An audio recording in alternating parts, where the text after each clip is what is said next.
좋은 교회 함께하는 말씀 나눔 97번째 2022년 5월 8일 말씀을 함께 나누겠습니다. 오늘은 잠언 3장 1절에서 10절의 말씀으로 소를 잃었어도 외양간은 고치라 라는 말씀으로 함께 하겠습니다.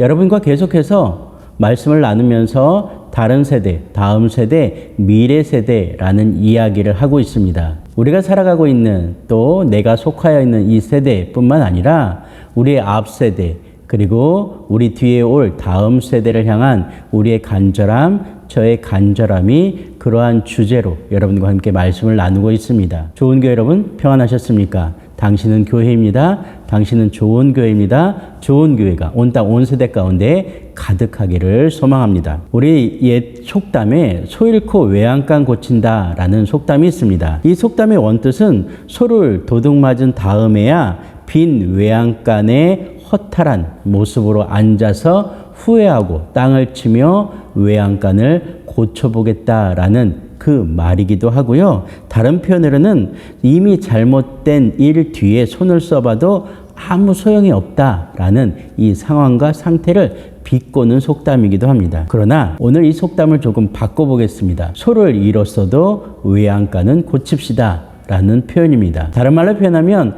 우리가 잃어버렸던 과거, 우리가 놓쳐버렸던 그 과거 가운데 우리가 집중할 것이 아니라 오늘 다시 세워진 현재, 그리고 우리에게 다가올 미래를 향해서 우리가 무엇인가를 회복해야 된다라는 이야기를 나누고 싶은 것입니다. 오늘 그 무너진 자리, 실패의 자리에서 하나님은 분명히 우리를 일으키실 것이고 그 일으키실 그 자리를 통하여 하나님은 우리를 사용하실 것이다라는 믿음과 신뢰와 확신 때문입니다. 분명하게 우리는 우리의 잘못된 것들, 우리의 과거, 또 우리가 놓쳐버린 것, 이 모든 것들을 향하여 후회와 한탄과 회한의 감정을 갖습니다. 분명 다음번에는 그렇지 않아야지, 다음번에는 그런 실수를 하지 않아야지 라고 하면서 여전히 우리는 그 실수를 반복하고 있습니다. 그러나 그 실수의 반복 때문에 우리가 무너질 이유는 없습니다. 우리가 성경에서 너무나 잘 알고 있는 가롯 유다와 베드로의 실패의 사건을 견주어 봐도 그렇습니다. 가롯 유다는 그 실패로 말미암아 자신을 포기했습니다. 그러나 베드로는 하나님의 인도하심과 예수님의 그 손 내미심에 반응했습니다. 여전히 실패하고 여전히 실수합니다.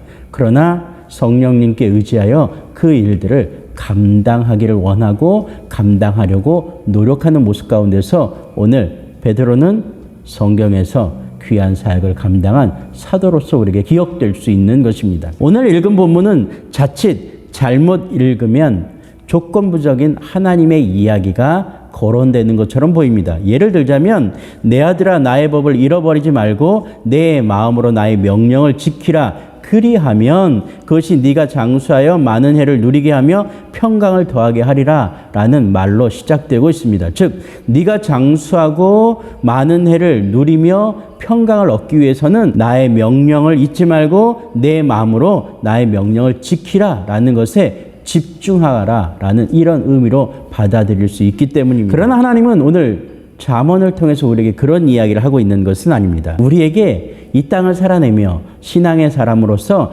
자신감을, 당당함을 가지라라고 우리를 격려해 주신다라고 돌려서 한번 성경을 읽어봅시다. 그렇다면 이런 것이죠. 너는 마음을 다하여 여호와를 신뢰하고 내 명철을 의지하지 말라. 너는 범사의 그를 인정하라. 그리하면 내 길을 지도하시리라 라고 하는 하나님의 격려와 또 용기의 북돋움을 우리는 얻을 수 있는 것입니다. 이것이 바로 이 땅을 살아가는 자신감일 겁니다. 내가 처한, 내가 위치한, 내가 감당하는 이 실패와 좌절의 현재 영역이 아니라 과거의 그런 경험이 아니라 과거의 이런 트라우마가 아니라 오늘 나를 붙들고 계신 하나님, 오늘 그 실패의 자리에서 일으켜 주신 하나님, 실패의 자리에서 용서해 주신 예수님, 그분을 쫓아 성령의 은혜로, 성령의 동행으로 나아갈 수 있는 우리를 발견하게 된다라는 것입니다. 포기하지 마십시오. 낙담하지 마십시오. 실패했다고 좌절하지 마십시오. 특별히 5월 가정의 달입니다. 어린이날이 지났고 이제 오늘은 어버이 주일로 섬기고 있습니다. 아버지의 마음, 어머니의 마음이 바로 그런 것입니다. 너가 조금 실패했다고, 자녀들이 조금 못했다고 그 자녀들을 그 마음에서 내어버리지는 않습니다. 이것이 진정한 부모의 사랑이기 때문에 그렇죠. 다른 말로 표현하면 오늘 부모님들의 사랑은 너를 잃지 않는 것이 중요하다라고 얘기하는 것입니다. 소중한 것이 무엇인가라는 것이죠. 오늘 소도 중요합니다. 그러나 그 소를 가두고 소를 양육하고 소를 길러낼 수 있는 그 외양간을 준비함으로 말미암아 인생에서 작은 것 하나 놓쳐도 그것들을 품어낼 수 있고 그것들을 언제나 품고 성장하고 성숙할 수 있는 그 자녀들이 중요한 것처럼 오늘 네 인생이 중요한 것처럼 우리의 인생이 중요한 것처럼 하나님 앞에 우리 존재 그 자체가 얼마나 소중한 것을 인정할 수 있는 우리가 되어지기를 소망합니다. 조금 다른 얘기인데요. 어릴 때, 제 나이가 가늠되겠지만 어릴 때 그 팝송 하나가 제 귀에 들렸습니다. 아마 그 당시를 살았던 많은 동시대의 사람들은 그 팝송에 익숙할 겁니다. 보니엠의 리버스 오브 바빌론이라는 팝송입니다. 굉장히 흥겨운 디스코풍의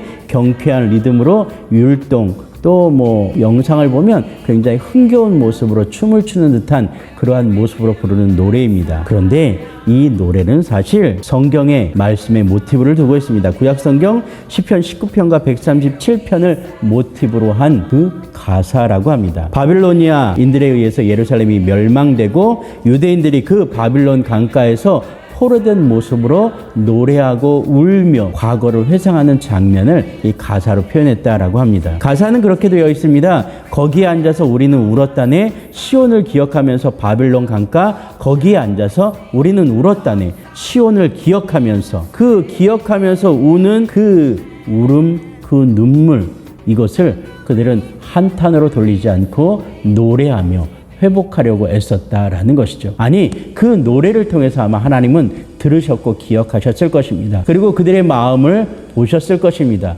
회복될 그들의 소원을 들어주셨던 것입니다. 오늘 그렇습니다. 오늘 우리의 현재가, 아니 우리의 지나온 과거가 조금 실패의 모습으로, 좌절의 모습으로, 낙담의 모습으로 지나왔을지라도, 아니 지금까지 그렇게 우리의 삶이 그런 모습으로 우리 스스로에게 평가될지라도 하나님은 결코 우리를 놓지 않으셨다는 것. 하나님은 절대로 우리를 포기하지 않으셨다는 것. 그리고 우리와 함께 하나님의 영광을 위하여 하나님 나라의 그 미래를 위하여 함께 걸어가시기를 원하신다는 것. 그것을 기억하기를 원합니다. 이제 우리가 다시 한번 아무것도 없어도 정말로 아무런 것들이 갖춰지지 않았어도 준비하고 품을 수 있는 그 외양간을 지금 다시 한번 보수하고 고치는 그러한 마음으로 변화되어지기를 이번 한 주간 다시 한번 기도하며 승리하기를 원합니다. 좋은 교회 동역자 모든 사랑하는 우리 귀한 동역자들이 그 일 가운데 함께하시기를 주의 이름으로 축복합니다.